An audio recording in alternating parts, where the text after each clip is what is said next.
tendo em vista todo, né, o meu histórico, a gente, primeiro, estar em uma faculdade já era um avanço. A minha geração da minha família foi a primeira. Todo mundo, antes da gente, batalhou a vida inteira só para sobreviver, não teve tempo e suporte para estudar. Então, a minha geração, eu, minhas irmãs, minhas primas, fomos as primeiras a avançar nesse ponto de ir para uma faculdade. E aí, pronto, para mim isso já era uma vitória. E primeiro, eu não mencionei, mas eu ganhei bolsa do ProUni para estudar em faculdade particular, não me adaptei tanto e tentei o SISU, foi quando eu fui para a Rural. Então, para mim, isso já era o ápice. Então, sair do Brasil, quiçá um dia depois de formada, sendo concursada, que é o desejo de todo mundo ali que está fazendo licenciatura, eu ter uma viagem internacional, eu conhecer os países que eu tinha interesse, mas eu nunca imaginei que seria possível morar. Apesar de já ter uma prima que foi ser au pair nos Estados Unidos, se arriscou e falava pra gente que dava, a gente ainda tinha um pé atrás. Falava assim, é muita loucura, ela é louca. Imagina, largar tudo, como se tivesse muita coisa, e ir para outro país recomeçar. E aí, durante a graduação, quando eu estava já na reta final da graduação, eu apliquei para o mestrado, passei nas primeiras etapas, porque eu não sei se o pessoal sabe que o processo seletivo de mestrado no Brasil é bem complexo. A gente tem 6 etapas, no mínimo, ali, se for uma faculdade tranquila, para passar. Muitas provas, é prova do seu tema, é prova em outra língua, entrevistas, é bem complexo. E eu, no meio desse processo, fui chamada para fazer parte de um projeto que era financiado pela Duke University, nos Estados Unidos, na Carolina do Norte. E a Duke é uma das faculdades mais ricas, né, dos Estados Unidos. Se eu não me engano, é a mais rica em questão mesmo de financeiro, né? Não é a mais famosa, mas é uma das mais ricas. E eles financiaram um projeto de um documentário, financiaram uma pesquisa bem grande que a gente realizou na universidade. E aí depois a gente foi convidados a ir até a Duke apresentar esse trabalho, né? E eu, estagiando, ganhando R$350 por mês. Nessa época eu já tinha me casado, então meu marido que segurava as pontas ali para eu conseguir terminar meu curso. Então, imagina, eu ir para os Estados Unidos com tudo pago, através da universidade, para apresentar em um fórum que falava sobre temas da América Latina. Então, era algo muito grandioso para alguém que não sonhava nem estar na faculdade, nem imaginava que um dia chegaria. Muito legal. E ao pesquisar os Estados Unidos, né? Eu vou para os Estados Unidos, o que é que eu preciso saber de lá? Comecei a ver muita... YouTube, né, gente? É minha plataforma favorita. Comecei a ver muitos vídeos de brasileiros morando lá. Só que eram brasileiros comuns. Que na minha cabeça, para você ter um green card, para você estar em outro país, você teria que ter uma profissão de alta procura, você precisaria ser um artista, ser alguém assim, né? Ou, como a minha prima foi como au pair, foi ficando, depois conseguiu para outro país e se estabilizou. Mas eu já tinha passado dessa idade, então para mim não era algo possível. Quando eu comecei a consumir esse conteúdo, que eu acredito que muita gente que assiste também, o Inmuiudos, entre outros conteúdos da internet, estão em busca disso, eu comecei a me identificar. Eu falei, caraca, essa pessoa tem uma realidade parecida com a que eu tenho aqui. E ela conseguiu estar lá. E aí começou o meu interesse por morar fora do Brasil. Até então eu não tinha definido o país.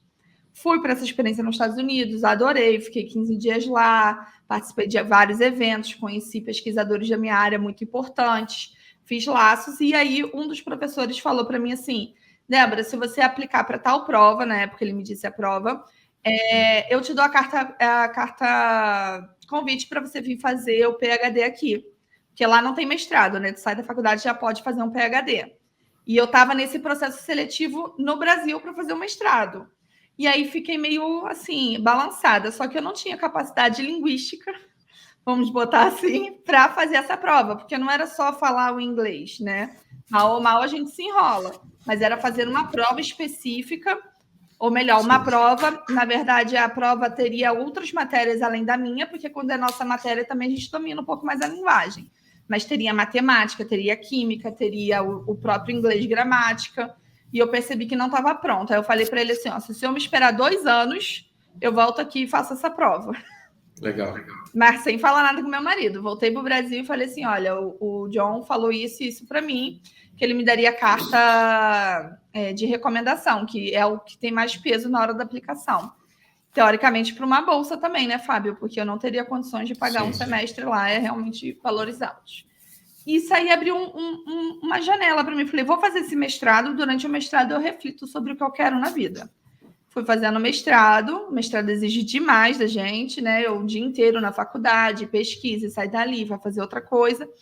E aí, em uma dessas, eu fui assaltada. Caramba. Mas um assalto, assim, bem violento. Assaltada, infelizmente, eu já fui muitas vezes, já tenho alguma experiência. Mas esse assalto foi em frente à faculdade, ali em Nova Iguaçu. Eu estava indo porque, para quem não conhece o Rio de Janeiro, Nova Iguaçu, a região metropolitana, está uns 40, 50 quilômetros do centro do Rio. E Seropédica, não sei, acho que deve estar uns 80 quilômetros do Rio, 100 quilômetros do Rio, mais ou menos. Então, era muito distante para mim. Aí eu pegava uma van em Nova Iguaçu e essa van me levava para Seropédica, que era um translado entre os campos. E eu indo fazer esse trajeto, eu fui assaltada em frente à faculdade, em Nova Iguaçu.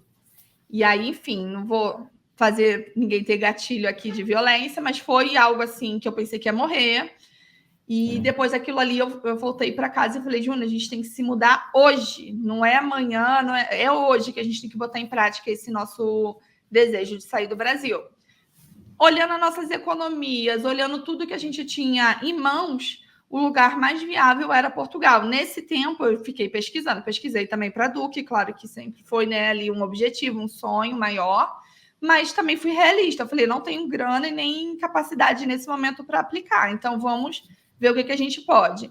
Vi Canadá, vi Irlanda, por isso que muita gente que me procura para consultoria vai falar, é que eu estou pensando em tal país. Eu sei explicar para a pessoa se dá para estudar, se não dá para estudar, se o visto de estudante é viável ou não, porque eu tinha alguns critérios. O critério era o processo seletivo ser algo que eu conseguisse fazer, que eu tivesse capacidade para ser aceita e tudo mais, que o visto permitisse trabalhar, que eu precisava trabalhar, e que também deixasse reagrupar meu marido.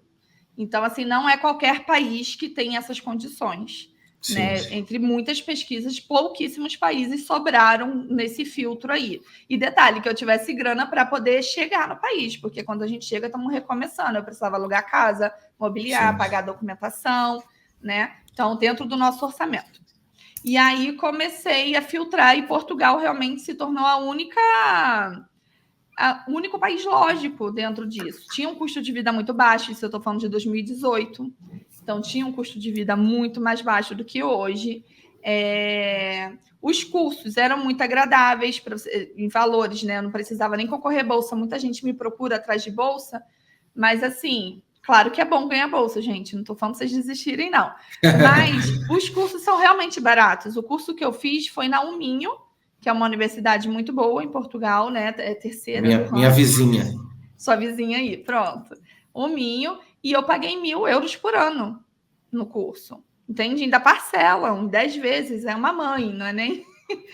Enfim, sem juros, sem nada. Então, assim, dava para eu pagar o curso, dava para reagrupar. O dinheiro que a gente tinha em mãos dava para a gente vir seguramente, porque isso que eu aconselho é uma migração planejada, né? Planejada, porque, enfim, para passar aperto, a gente passa na nossa casa, perto dos nossos pais, perto da nossa família. Sim. Que é difícil. Aqui fora tudo é mais difícil, né? Você está recomeçando todos os seus laços e, enfim. E aí a gente decidiu por Portugal. E aí, de 2018 até a gente vir, foi quase um ano, foi uns 8 a 9 meses. Mas nesse tempo, a gente já tinha juntado dinheiro, a gente já tinha programado a nossa mente que a gente queria recomeçar em outro país. Então, meu tempo de preparação foi mais ou menos 3 anos no total. Sim. Portugal nasceu ali naquela reta final, né? Quando eu tive que realmente decidir, Portugal fazia muito mais sentido do que os outros países. Além do curso sem língua portuguesa, que facilitava bastante a compreensão aí do curso em si, né?